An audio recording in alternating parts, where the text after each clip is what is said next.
Mtakatifu akusaidie uweze kuelewa hiki ambacho tunakwenda kuzungumza. Mama, nilikuwa nasoma kitabu cha Ellen White kinaitwa Mind, Character and Personality.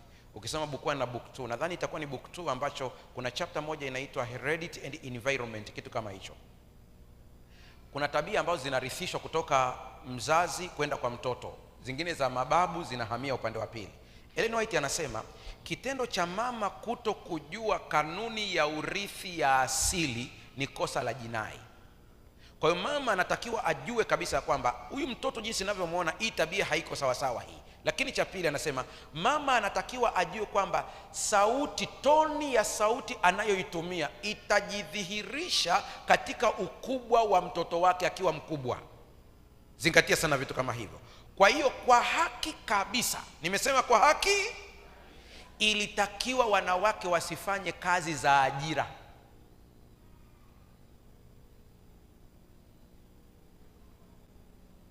Nimepiga Ikulu. Mkiona sasa hivi wanawake wanafanya kazi za ajira, nao wameajiriwa, wanapambana, ni matokeo ya dhambi. Ilitakiwa wanaume wawe na hela kiasi kwamba mama ametulia nyumbani anapewa tu za matumizi. Akikoroma 700,000 na hiyo.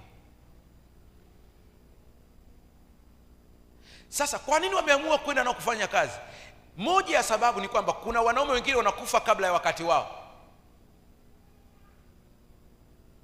Mmenielewa hapo eh?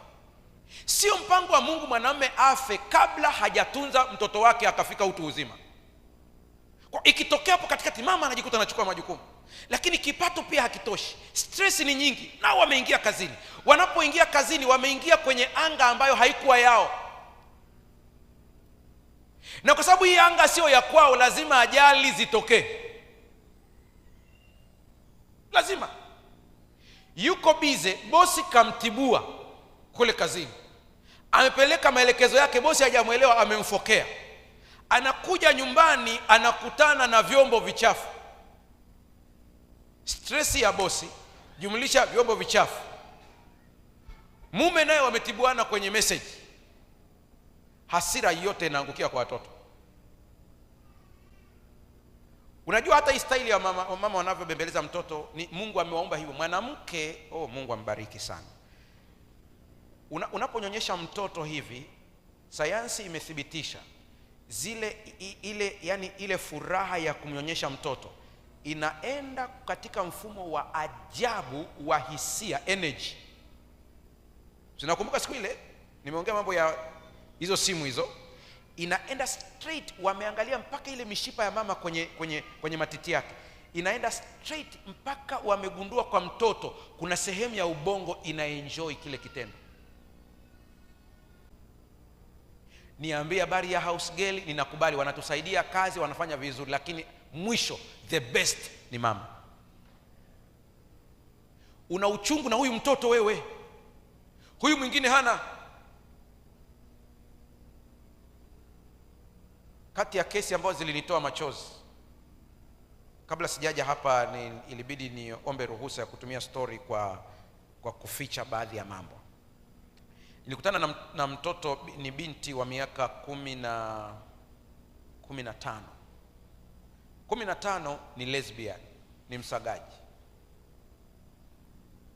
10 na ngapi? Wakati naendelea kuongea naye, unajua tatizo ambalo linakumba kanisa sasa hivi hapa, na Mungu atusaidie sana.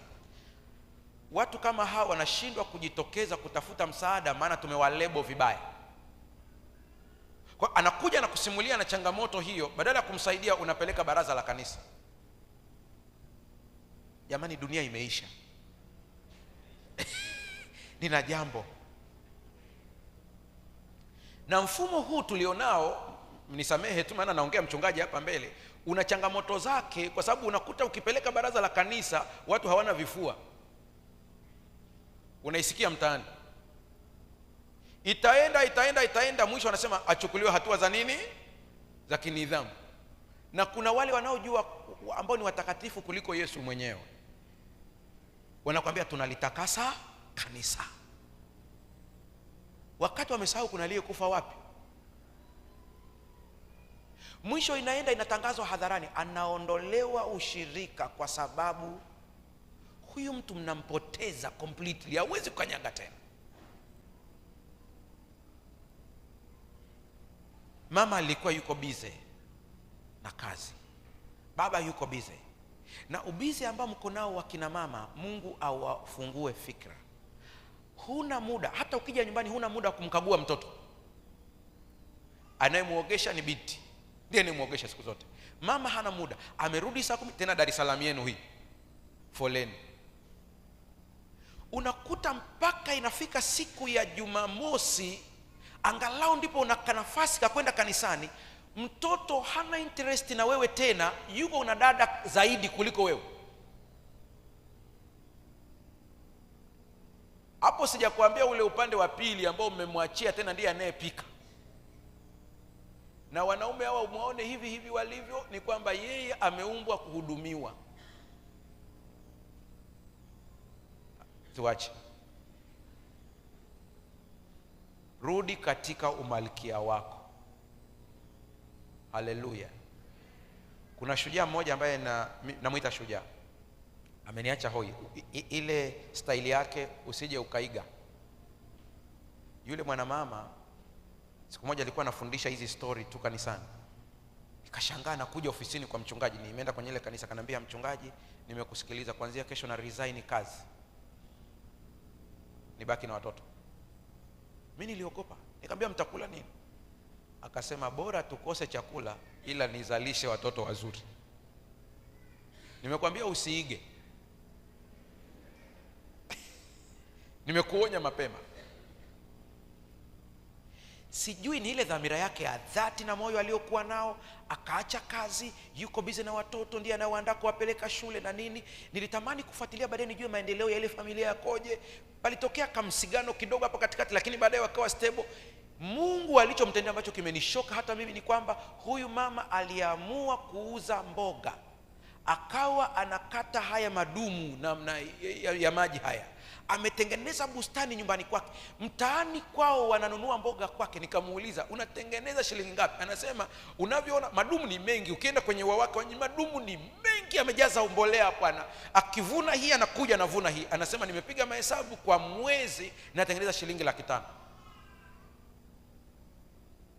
Shida ya wabongo, wakisikia hii hadithi wanaenda na kukata madumu.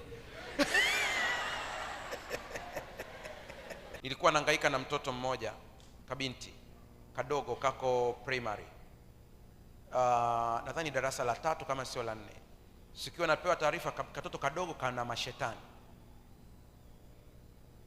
Nilipokataza kadogo, alafu ni smart. Unajua kuna mtoto ana akili mpaka unasema wow, kako vizuri, kana pepo, kanasumbua kadogo. Nikauliza, ni mlango upi uliotumika mtoto mdogo kama huyu kuwa na pepo achafu? Baba na mama ni watu ambao ni wako serious kiroho.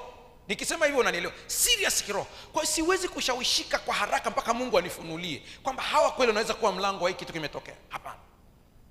Tumekaa nao tukaongea na wazazi. Nikaanza na baba. Kama baba, hebu niambie ukweli.